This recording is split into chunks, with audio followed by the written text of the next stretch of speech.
Hello students, welcome to the video classes. Hope you all are fine. So in this video, I am going to teach you about pteridophyte, one of the division of plant kingdom. As you know that plant kingdom is divided into three divisions: Thallophyta, Bryophyta, Pteridophyta, Gymnosperms and Angiosperm. So in this video, I will discuss about Pteridophyta. So we should start. So students, we are going to study about pteridophytes, the third division of plant kingdom. Pteridophyte is a combination of two Greek words, pteron and phyton. Pteron means feathers and phyton means plants. This means the plants which have feather-like fronds or leaves. Fronds का मतलब होता है leaf-like structure. तो आप कह सकते हैं कि टेरिडोफाइट्स में ऐसे प्लांट्स आते हैं जिनकी लीव्स जो होती हैं वो पंख जैसी हो या फेदर्स जैसी हो, इसमें जैसे कि फर्न्स, राइट। अब देखें कि ये जो टेरिडोफाइट्स है ये लार्जेस्ट लिविंग ग्रुप है प्रिमिटिव वेस्कुलर प्लांट्स का। प्रिमिटिव वेस्कुलर प्लांट्स मीन्स सबसे पहले ऐसे प्लांट्स जिसमें वेस्कुलर बंडल्स प्रेजेंट थे, मीन्स जाइलम और फ्लोएम प्रेजेंट था। इसके पहले के जो डिवीजन्स थे ब्रायोफाइटा और थैलोफाइटा, इसमें जो प्लांट्स थे इसमें वेस्कुलर बंडल्स नहीं थे, means they were non vascular plants, उसमें जाइलम फ्लोएम नहीं मिलता था। ये टेरिडोफाइट्स ऐसे प्लांट्स का ग्रुप है जिसमें पहली बार वेस्कुलर बंडल्स मिले। सो ये जो है ये ग्रुप है प्रिमिटिव वेस्कुलर प्लांट्स का। इस टेरिडोफाइट में अराउंड 10,000 स्पीसीज ऑफ प्लांट्स पाए जाते हैं। ओके, अब देखिए हम अगर कैरेक्टरिस्टिक्स की बात करें टेरिडोफाइट्स की, तो टेरिडोफाइट्स जो है वो पाया कहाँ जाता है? ज़्यादातर ये जो है ये कूल, डैम्प या मॉइस्ट प्लेसेस मीन्स ठंडे या जहाँ पर बहुत पानी हो ऐसी जगह पे मिलता है। क्यों? इसका सबसे बड़ा रीज़न ये है कि टेरिडोफाइट्स को अपनी लाइफ साइकिल को पूरा करने के लिए पानी की ज़रूरत होती है। लाइफ साइकिल में 4 स्टेजेस होते हैं। फर्स्ट है बर्थ, फिर होता है growth, then reproduction, then death. तो लाइफ साइकिल का ये जो 4 स्टेज है उसमें से जो रिप्रोडक्शन का पार्ट है उसे कैरी आउट कराने के लिए टेरिडोफाइट्स को वाटर की ज़रूरत होती है। तो ज़्यादातर जो टेरिडोफाइट्स है वो कहाँ मिलते हैं? वो मिलते हैं कूल, डैम्प, मॉइस्ट प्लेसेस पे। कुछ ऐसे स्पीसीज हैं जैसे एक्विसिटम, एक ऐसा स्पीसीज है टेरिडोफाइट का जो कि सैंडी सॉइल में भी एग्जिस्ट कर सकता है, मगर जनरली जो टेरिडोफाइट्स है वो कूल, डैम्प और मॉइस्ट प्लेसेस में पाए जाएंगे। अब अगर हम बात करें कि ये जो टेरिडोफाइट्स है कौन सा फेज जो है वो डोमिनेंट होता है। अब आपने इस चैप्टर के शुरुआत में प्लांट्स में होने वाले 3 तरह के लाइफ साइकिल्स को देखा है, एक हैप्लॉन्टिक, एक डिप्लॉन्टिक, एक हैप्लोडिप्लॉन्टिक। तो इन तीनों ही तरह के लाइफ साइकिल्स में 2 फेजेस आते थे, गैमेटोफेज और एक स्पोरोफाइटिक फेज। गैमेटोफाइटिक फेज जो होता है वो हैप्लॉइड फेज होता है, मीन्स उसे हम रिप्रेजेंट करते हैं एन से, और जो स्पोरोफाइटिक फेज होता है वो डिप्लॉइड फेज होता है जिसे हम रिप्रेजेंट करते हैं 2n से। अब टेरिडोफाइट में जो डोमिनेंट फेज होता है लाइफ साइकिल का वो होता है स्पोरोफाइटिक फेज। ब्रायोफाइट्स में आपने देखा होगा कि जो डोमिनेंट फेज था लाइफ साइकिल का वो गैमेटोफाइटिक फेज था, मगर टेरिडोफाइट में डोमिनेंट फेज जो है लाइफ साइकिल का वो है स्पोरोफाइटिक फेज। और जो स्पोरोफाइटिक फेज मीन्स जो भी प्लांट्स होते हैं, जो मेन डोमिनेंट प्लांट्स होते हैं टेरिडोफाइट्स के, वो क्या होते हैं? वो डिप्लॉयड होते हैं, वो स्पोरोफाइटिक होते हैं। और इनमें टेरिडोफाइट्स में के प्लांट्स जो होते हैं उसमें ट्रू लीफ, स्टेम और रूट्स होते हैं। इसके पहले के 2 डिवीजन्स जो थे ब्रायोफाइटा और थैलोफाइटा, उसमें उनके प्लांट्स में, उस डिवीज़न के प्लांट्स में ट्रू लीव, स्टेम और रूट्स प्रेजेंट नहीं थे। ओके, अब थर्ड देखिए कि ये जो भी टेरिडोफाइटिक प्लांट्स होते हैं वो मैक्सिमम जो होते हैं वो हर्बीशियस होते हैं, मीन्स हर्ब्स होते हैं। बहुत कम ऐसे होंगे, कुछ एक्सेप्शंस ऐसे हैं जिसमें जो वुडी टेरिडोफाइट्स होंगे, जिसमें हार्ड वुड होगा, जैसे कि ड्रायोप्टेरिस, मगर ज़्यादातर मैक्सिमम जो टेरिडोफाइट्स होते हैं वो हर्बीशियस होते हैं। फोर्थ पॉइंट ये है कि जो इनके लीव्स होते हैं टेरिडोफाइटिक प्लांट्स के, वो लीव्स छोटे भी हो सकते हैं, या कुछ ऐसे टेरिडोफाइटिक प्लांट्स होते हैं जिनके लीव्स बड़े भी हो सकते हैं। तो जिन भी टेरिडोफाइटिक प्लांट्स के लीव्स जो छोटे होते हैं तो वो छोटे लीव्स को हम कहते हैं माइक्रोफाइलस, और जो भी टेरिडोफाइटिक प्लांट्स होते हैं जिनके बड़े लीव्स होते हैं उन बड़े लीव्स को हम कहते हैं मैक्रोफाइलस। माइक्रोफाइलस लीव्स पाए जाते हैं जैसे सिलेजिनेला में, ये देख रहे हैं आप कितने छोटे छोटे इसके लीव्स है। और सेल्विनिया एक ऐसा टेरिडोफाइट है जिसकी लीव्स जो होते हैं बड़े होते हैं, मीन्स मैक्रोफाइलस लीव्स होते हैं। अब नेक्स्ट कैरेक्टरिस्टिक्स है इसका रिप्रोडक्शन। रिप्रोडक्शन जो होता है टेरिडोफाइट में वो दो तरह से होता है, asexual and sexual. Asexual reproduction जो है it can occur through fragmentation. Fragmentation means जो प्लांट्स होते हैं, प्लांट्स के फ्रेगमेंट्स, प्लांट्स जो है वो फ्रेगमेंट्स में डिवाइड हो जाएंगे और उसके बाद हर फ्रेगमेंट जो है एक नया प्लांट जो है वो बना सकता है। और दूसरा तरीका है बल्बिल्स, ये भी एक स्मॉल प्लांट्स ही है, इसका मतलब स्मॉल प्लांट्स ही होता है, मगर डिफरेंस ये है कि इसमें जो प्लांट्स की ये जो एक्सिस है, इस एक्सिस से एक न्यू स्मॉलर प्लांट्स जनरेट होता है। कुछ देर तक ये इस पर नरिशमेंट पाता है और डेवलप होता है और फिर उसके बाद थोड़े वक्त बाद ये मेन पेरेंट प्लांट से डिटैच होकर के एक नया प्लांट बना देता है। ओके, और सेक्सुअल रिप्रोडक्शन जो है it occurs through the spore formation. जो ये स्पोर फॉर्मेशन होता है वो मियोसिस से बनता है, इसलिए जो स्पोर है वो हमेशा हेप्लॉइड होता है। अब स्पोर फॉर्मेशन से एक चीज आप ध्यान दें कि जो टेरिडोफाइटिक प्लांट्स होते हैं वो दो तरह के हो सकते हैं, या तो वो होमोस्पोरस हो या तो वो हेट्रोस्पोरस हो। होमोस्पोरस प्लांट्स का मतलब होता है ऐसे प्लांट्स जो बिल्कुल सिमिलर तरह के एक जैसे ही सिर्फ स्पोर्स बनाते हो, और हेट्रोस्पोरस जो टेरिडोफाइटिक प्लांट्स होते हैं वो दो तरह के स्पोर्स बनाते हैं, एक तो स्मॉलर और दूसरा स्पोर जो होता है वो लार्जर होता है। तो स्मॉलर स्पोर जो होता है उसे हम कहते हैं माइक्रो स्पोर्स, माइक्रो मीन्स होता है छोटा, और लार्जर स्पोर्स जो बनते हैं प्लांट से उसे हम कहते हैं मेगा स्पोर्स, मेगा मीन्स बड़ा। ओके, अब ये जो स्पोर्स होते हैं वो प्रेजेंट होते हैं स्पोरेंजियम के अंदर।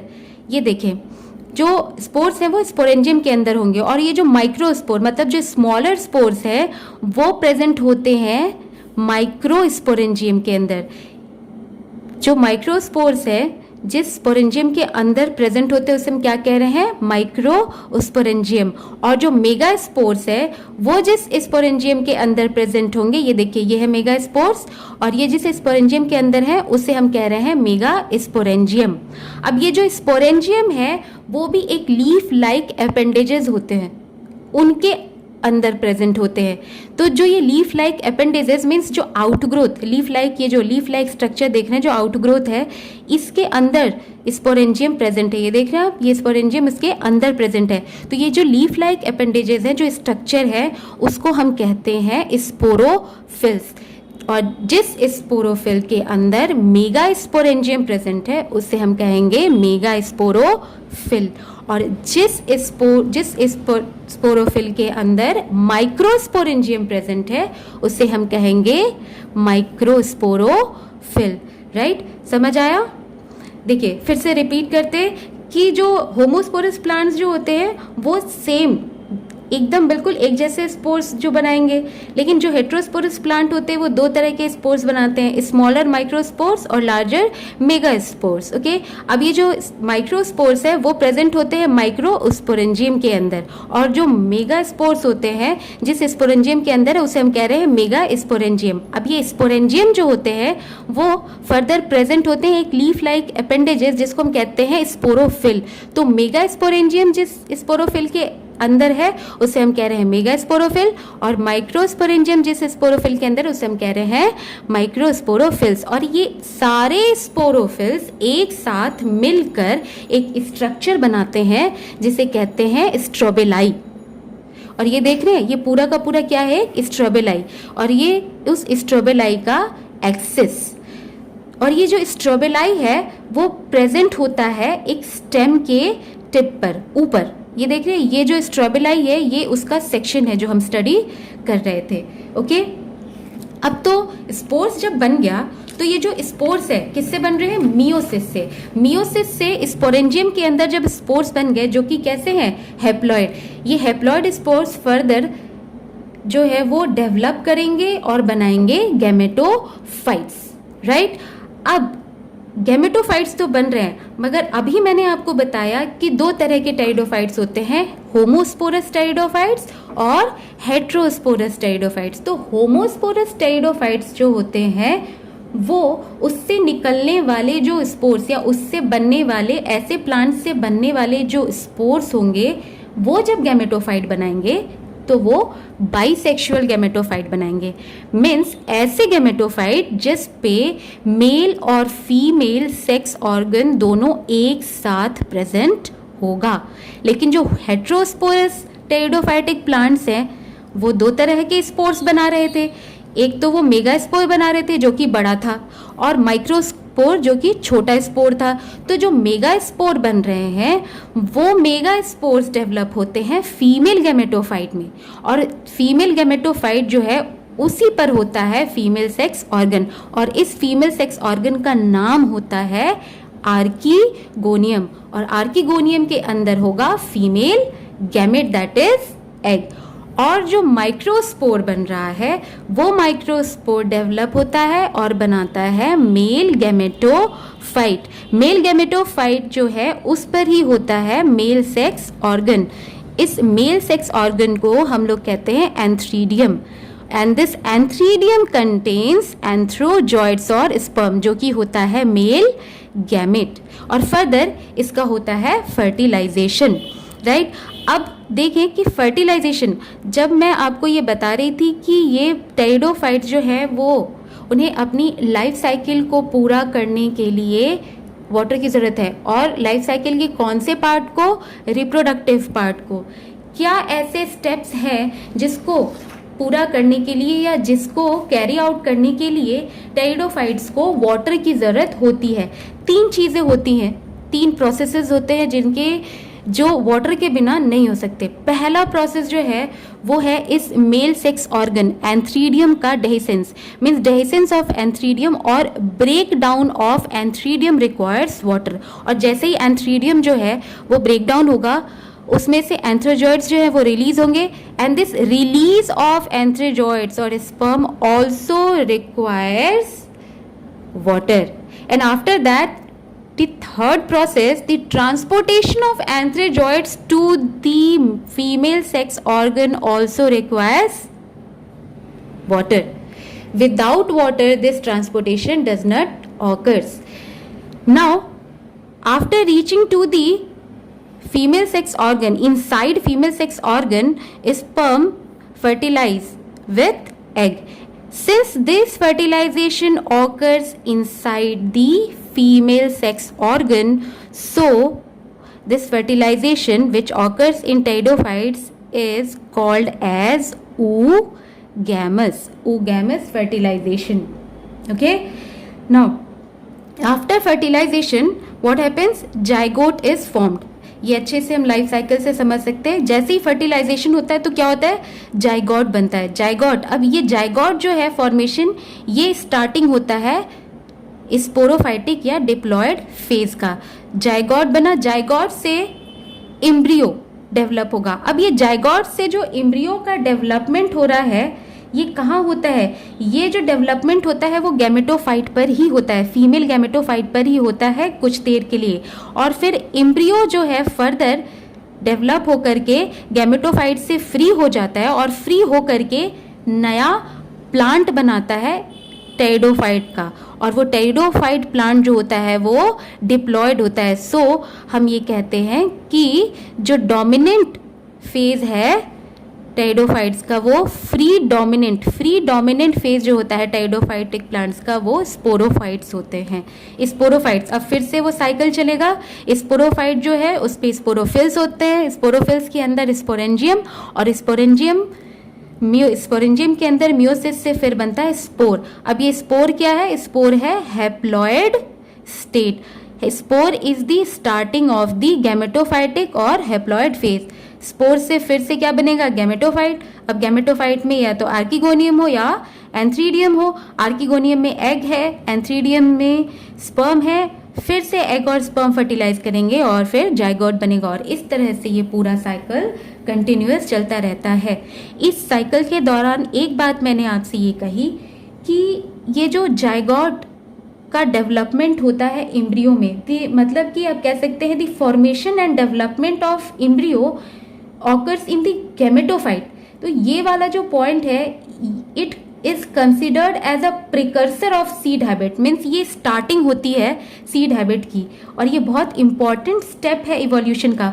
सीड हैबिट कहाँ है? ये जो सीड में फीमेल गैमेटोफाइट के अंदर बन रहा होता है, ये किसका कैरेक्टरिस्टिक्स है? ये जिम्नोस्पर्म और एंजियोस्पर्म का, मीन्स टेरिडोफाइट्स के अपर जो डिविजन्स हैं उनका कैरेक्टरिस्टिक है।